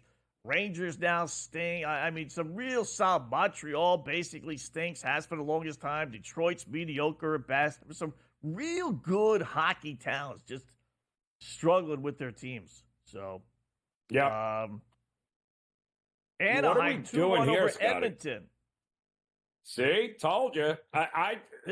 Call me crazy. That Anaheim is a feisty team, man, that should not be taken lightly. They're another one, Scotty. Been very good against the number this year, winning a lot of games they probably shouldn't have. So, and what do we like about Edmonton right now? They're not playing great hockey. Nothing. Let's face it, they very disjointed. That break didn't exactly do them any favors here. So we've seen it every year. We see it every year too, which is hilarious. Yeah. And it gassed McDavid, that they win the championship and all that, the Four Nations. And he's openly said, yeah, you know what, I'm not into it. It was so weird, Joe. I mean, listen, it was great. I get that. But they played the championship on Thursday. And then they had these same guys playing 2 days later on Saturday. I mean, the championship game is Thursday night. And then they're flying and they're playing Saturday afternoon games. I mean, if you're going to do it, NHL, you got to give these guys a few days in between the championship game and starting the second half of the season. I mean, so yeah, they're 1-5 their last 6, and they're losing at home to Anaheim 2-1. How about that? They're still favorites, which I would not, I wouldn't do that. Minus 158, forget about it. I mean, heck, if anything, I'd take Anaheim plus 124. You want to give me a 1-0 lead? Why not? Or 2-1 lead rather. Why not? So, I know we're going to get 2 goals out of Colorado-Pittsburgh. Nothing. Still 3.5 minutes left, unfortunately. So that's the problem. No, we get a split. That's the problem. We get the split with our system. Nothing wrong with that. That's all right. That's all right. It's all right. Win some, you lose some there. But I still think that's going to hit more often than not in that spot.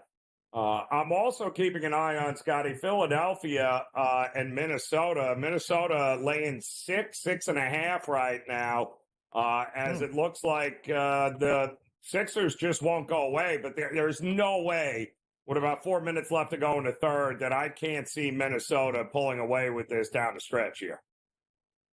You would think, right? I mean, geez. You know can't lose. If they were laying 13.5. You just can't. Like, come on. They were laying 13.5, I believe, is what that score was, is what that line was when it closed. And the same thing with Cleveland. Why can't Cleveland pull away from the Bulls either? It does look like they're 78-74. Why are they not pulling away from the Bulls?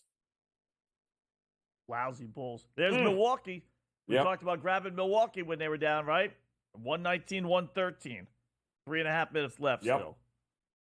Over-under's 250, so can they get 19 more points, basically, right? 18 more points in the final 3.5 minutes? You know what? I'm going to put that in. I think that's... There you go. I mean, that's an eternity in this game. We got 232 points. Why not get 19 more in 3.5 minutes? What, are you kidding me? Probably get 30 in I agree. 3.5 minutes. I agree. Let me see how my boy Draymond is doing. Getting anything out of him?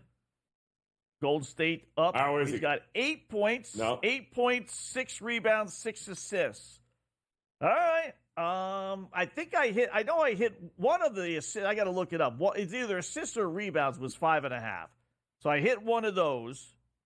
The other one I think was like 6.5, and then he's got 8 points. So I need 2 more to get my over 9.5 on that one. So all right, he's he's doing okay. Let me see real quickly. Where was he? Draymond was over 5.5 assists. All right, so we hit that, and then rebounds. He was 6.5. So I need 1 more rebound, and then at worst we go 2-1. So the birthday system, that's pretty good. It's got to be a prominent player, right? But generally, I think guys tend to kind of pick things up a little bit, knowing it's their birthday, right? I mean, that makes sense. Yep. Even here in New York, I think we're also starting to see. Yeah, well, we saw that the other night with Doncic, right? Wasn't it his birthday in L.A. when he was there, and they ended up beating the Clippers? So that doesn't shock me at all here. We're also seeing, I believe, it looks like the Bucks finally starting to pull away here. What are they up by 6 over? Atlanta has finally started to run out of gas. I think they only got 20 points in the fourth quarter. Scott, what a shot. How much more running can they do? They're not a track team, although you wouldn't know it. Yeah. Wow. Wow. When they put 130 on the board last night. So, yeah, maybe finally, they're running out of gas. I mean, crazy. That just like, what's the point? That's an indication my coach has just lost control of the team, right? He just, guys, do whatever you want. You don't want to play defense? Go ahead. You know, you're going to give up 130 points again today and lose? Go ahead. Knock yourself out. Fans will be entertained. So, they're going to be very entertained here, actually. Cavs are still laying 8. It's amazing. Boy, I tell you what, they're down 1 now, and they're still 8.5-point favorites.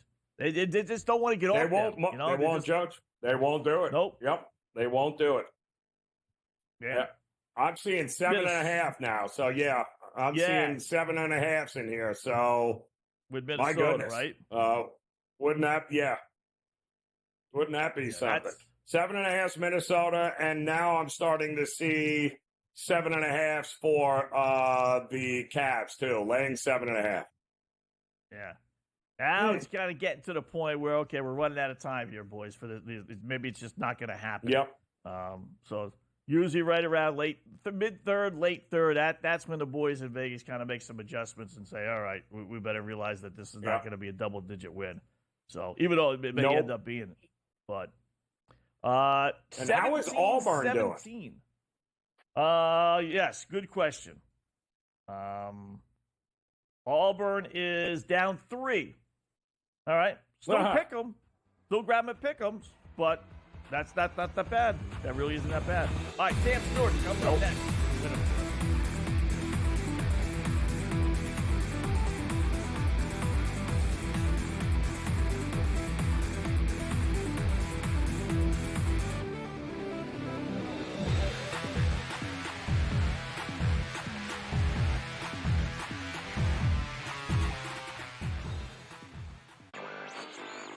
Possible that while every other state is trying to copy New York and get that 51% tax on sports betting, is it possible that New York will actually lower their taxes? That's surprising. The question is, of course, what sports books could go there. I mean, we're already at 9 that are the biggest ones out there in the market. So, I mean, who are you really missing?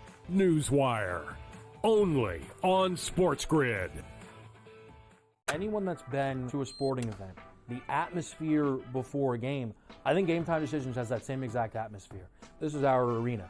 This is what we do. There is going to be an energy to Game Time Decisions that you will feel night in and night out. The excitement you get when you lock your bets in, when you're figuring out what you want to do, we can zone in on the biggest games each night. I want this to be the place that people come to before the games start so they feel as ready as possible to lock in their cards. We are going to hit every single one of those markets that you need to know about. We're going to go through every single thing, and I've got a great team behind me that's going to help me get the job done. There is not going to be a better place, I promise you, than Game Time Decisions to get that new information, react to it, and be able to then bet accordingly. We will have everything at our disposal, and we will use that to our advantage.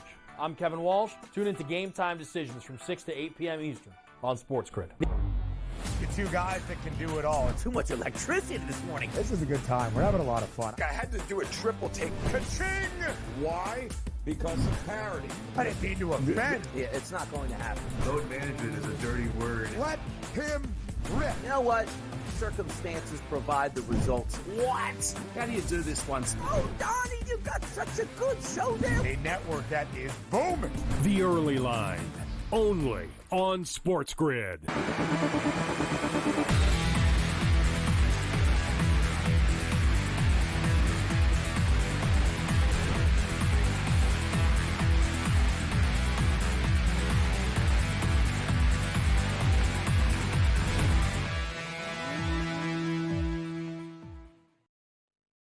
All right, I tell you what, we hit the daily double yesterday with San Jose and Chicago both winning, right? That paid 16, 15, 16 to 1. You may hit it again tonight with San Jose and Anaheim. Welcoming in our good buddy Cam Stewart, the biggest San Jose Sharks fan I know. I'm getting a jersey. What's going on, Jim?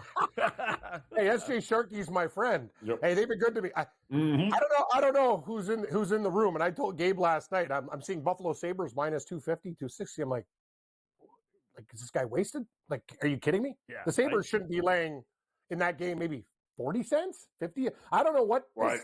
Like these hockey guys can't get off this team. They'll win once in a while, but God, they're awful. Anyway, San Jose murdered them tonight. Guys, I'm watching this Oiler game. Anaheim scored a couple goals in like a few seconds. Pickard will be gone in the second period. He's going to get pulled. I can tell you that right now. They're just waiting until the intermission. Anaheim's up 4-1. Guys, it's funny. In the break, we go, let's take the over 7.5. Let's see what this live total is now. I'm thinking probably, is it 9.5 now? 10? Let's take a look. It's 9.5. I'd still go over. I'd still go over, Scott. I would still go over. Like, we're in the first period. We got 5 goals, 5 more. I think Edmonton's going to open it up. That could leave the backdoor chances for Anaheim. Live games on the go. Wow. I can tell you, George Kurtz is Captain Chalk, as Gabe like to call him. His parlays are getting murdered tonight because I know who he's taking. He's on the Jets, Oilers, all these other teams here. But let's take a look at the Devils live right now. They're down 3-1. If I can get a good price on the Devils plus 1.5 and a sprinkle on the money line, I don't think that game is over. Coming up tonight in hockey, I'll take the Seattle Kraken minus 120 against Minnesota. Very, very small play. Interesting stuff with this Colorado-Pittsburgh game at scoreless. This one's for you, Joe. We got a couple NBA games late. Wasn't going to play the NBA. I'm more into college right now, but I'm going to take the Pelicans plus 8.5 against the Lakers. I think this is a spot bet for them. And that's what we said. Yeah. Really? Okay. I thought. Yeah. I loved them. Yeah, I looked at this line and I'm like, I'm all over New Orleans tonight. And I was waiting for you guys to laugh at me, but we're a team. I like this. Nope. There we go. Yep. We're a corporation. Yep. Let's go hang with the Pelicans. And we're on Phoenix, too. That's how disgusting it is. What? That's the kind of disgusting night. I'm with you. I think the Suns are due as well. What the hell are we doing? All our mics are going to be cut. I'm okay. Give me 2 pooches. Give me the Suns, and give me the damn Pelicans. How about you open up your Pelican beak and just stuff a big wad of money in there at the end of the night, right? Instead of eating fish, just give us a wad. We'll take it with New Orleans plus 8.5. I'm surprised you guys are on that one. College live right now. What are we going to do here? I know this team, BYU's been fantastic, but if I get a short enough price, I'm going to take Iowa State live. Just waiting to see what it is right now. I think they're only, what are they up? They're up 1, 5.5. I'm in. Give me Iowa State live in that game right now. I will also take the Virginia Cavaliers laying 28 cents against Florida State. It's 25-24 Florida State. You guys were talking about Auburn and Texas A&M. Want to take Auburn, but the little voice is telling me, I don't know, something might be a little bit dangerous there. And what about Indiana, guys? Do you have an opinion there? This team has been really playing for Woodson. Gabe and I talk about it on our show all the time. They've really been grinding. They're getting 6.5 live against Oregon. Would you give them a look? Now 7.5. What do you think about the Hoosiers? Any opinion? I like the under. I didn't like them. I thought Oregon at home. I just think Indiana is a nice story with Woodson, but Dana Altman always has these kids from Oregon playing their best basketball right now. And that's a scary proposition at home. But I don't know. 147.5, I think, was the total. High. Indiana does a really good job at playing to the under, which is why they've won a lot of these games, right, Cam? Good call, Joe. And I've noticed in the second half, they've really turned up the defense. That's why I was going to kind of take them. Yep. They've been trailing in all those games during the winning streak, but in the second half, they clamp down. They play defense. They get blocks, long possessions. I kind of agree with you. I know we tend to like the over. I think that number is just a little bit too rich. Guys, I got an updated number on the Devils, plus 2.5. I'm in. I don't know if you guys got this. Really? It's plus 2.5, plus 122 on my book. You know what? Wow. This has got sucker written all over it, but the hook's in my lip. Give me the Devils. Plus 2.5, plus 122. No opinion about the Avalanche and Penguins. I think Colorado will win, but I'm not laying 250. That's not happening. And this Oiler game, I get the Oilers plus 2.5, but it's minus 150. I lean that way. They're going to have, I don't know, this team has been absolutely brutal since that Four Nations tournament. I think McDavid's starting to get it together. Draisaitl scored that first goal, but they don't look right, guys. And you can't. I don't want to blame Pickard, but all those goals, it's not always the goalie's fault. Right. He's been he looks really bad tonight. He looks very, very poor. not confident at all, and that's dangerous. Edmonton will probably pull them. You put Skinner in, you come back at plus 2.5, guys. Late basketball, I'm not exactly sure why Arkansas and Vanderbilt are tipping off at 10 o'clock. I don't know what I'm missing there. It must be something. Yeah, it's not a conference tournament like Horizon League and all the other stuff where they play the games. Yeah, it's very, very different there, Wetzel. I have no answers for you. I don't understand really why they're doing that, but yeah, that's about it. Anything golf picks tomorrow? And wow, did you guys bet on this Orlando-Toronto game? Toronto would end up winning by 1 point. That is just unbelievable. Isn't it, Absolutely unbelievable how that ended. What are these guys doing? They were down. Me and Dave were talking about it. Like, I thought they got the memo. Yep. Lose and cover. Just, what are you doing? These guys are winning games. Like, it's just like, okay, I get it. Like, pulled up from half court. They pulled up from half court as time ran out and drilled a 3 for the win. That's what Toronto just did. Oh, the Raptors. Unreal. You know, yes. If you look at their schedule, Cam, it's not a hard schedule. I mean, I know they're several games back, but it's a real. I mean, it's littered with Orlandos and just the Brooklyns, and you know they beat these guys twice already. Like, things. You're right, Scott. And the thing is, if you're going to win, you might as well go for it now. Like, what do these guys want to do? If you're winning, you got to go for it. By the way, the Toronto Tempo, the WNBA team that's coming, Serena Williams bought a chunk of the team, guys. I'm not sure if you saw that story, but I did. She's part of the mix. So that should be very interesting when we get a WNBA team here. But good luck with your bets, guys. Golf picks tomorrow, Joe. Dude, Jake Knapp, he took a nap on Sunday. You thought it was going to be Friday or Saturday, Joe. Just took one extra day. But it was Sunday. I tell you, that was unreal what he did in the pond. Don't hit balls out of water. Dangerous. Later.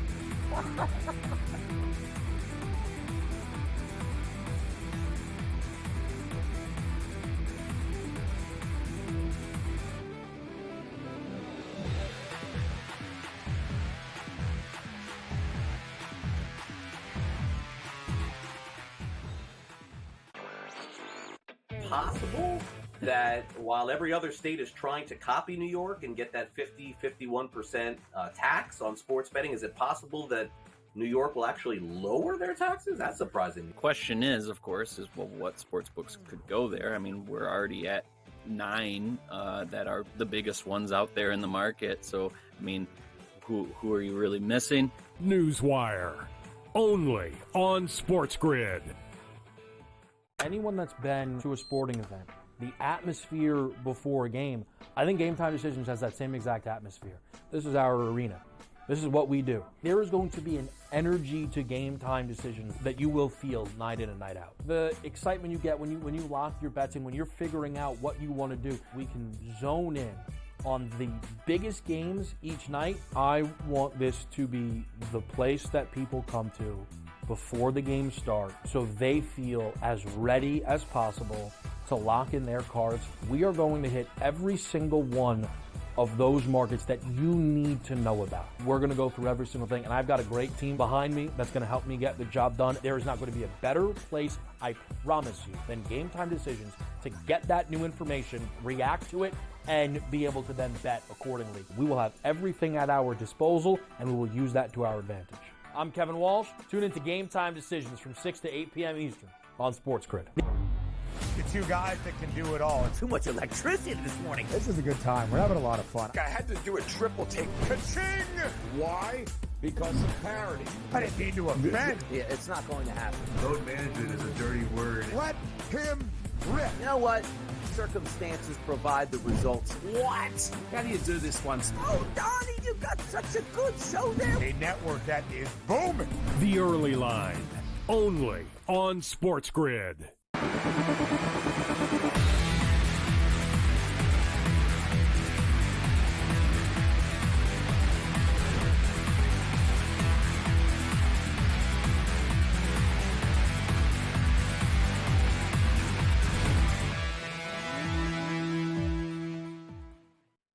Welcome back in Game Live, Game Day on the grid. Don't rip those tickets up just yet, Black Cloud fans. For a team that scored 5 points. The team that scored 0 points, Joe, in the first 5.5 minutes. You know how many they have Yep. now? You said it, right? It's Yep. going to happen. 33-23 BYU leads with 33 points with 36 seconds left to go. And they're at the free throw line. So if the kid can hit another free throw, maybe we get 3 more points. Maybe we get out of this first half with 60. Now, we would still need 90, which is, a decent amount. But at least we got a shot. It's no longer, impossible at this point. So... Yep, I agree. I think you're very much alive in this spot here, and so is Auburn. Also, if you were able to get them at plus money, this game is far from over as well. There, Scott, far from over. So, going to be an opportunity for Auburn. I got them laying 2.5 now, Scott. They were getting 1.5 forever, and they were down 8, and the books would not move it. And now they finally starting to move it in Auburn's direction here. Crazy. Wow. BYU, by the way, 2.5-point now favorite. Final seconds, 30 seconds left. There's a timeout. Up 9, 33-20. Now they're a favorite. They were a 9.5-point dog. I know Jeff did like Iowa State first half, but I really did like the BYU team. So, don't be Villanova. Unreal, Scott. Unreal. It was 9-point lead. 69-60 with 2 minutes left, Joe. 2 minutes left. Yep. And now it's tied at 73. Are you kidding me? Unreal. Yep. Absolutely unreal, Scotty, is what it is here. It's hysterical how unreal. They did the same thing the first time they played at home in Villanova. They had a huge lead like that. They had a double-digit lead, and they just threw up all over themselves down the stretch and gave Villanova and gave Georgetown the win. They're doing exactly the same thing here. Unbelievable. And I think Georgetown won. They got it at 75-73 with two. Yeah, it's over. Yep. Wow. It's over. That's horrible. Crazy. That's like last night's UCLA game. UCLA damn near blew a 12-point lead with like a minute 10 left. I was watching it in amazement. And actually, Northwestern should have won, but the officials just missed a complete hack job foul. They should have sent Northwestern to the free throw line with like 5 seconds left, down 1. They would have won the game. Well, I can't believe this. 75-73. And that was the last second wins. shot. At the buzzer. Yes. Got it. At the buzzer again. Yep. At the buzzer. Unreal. Unbelievable. Absolutely Villanova unbelievable. was leading. Yep. Villanova was 9. up. Where is it? They were up like 9 point. We saw it was like 60 to 51 or something stupid like that. Yep. And they just or 70 to 61. Unbelievable. 69-60. That was it. 69-60 with a couple minutes left. Wow. All right. There you go. Let's see. You got Texas still up by 7. Glad we stayed off that. Against Mississippi State, they stink. Baylor leads at TCU 58-52. Nothing there. I was kind of hoping Air Force would have an early lead because they stink, but they actually did, but the line dropped to 9.5 against Boise, but I got a little greedy, and I thought maybe it would go even lower, but Boise now by 17. That's unbettable.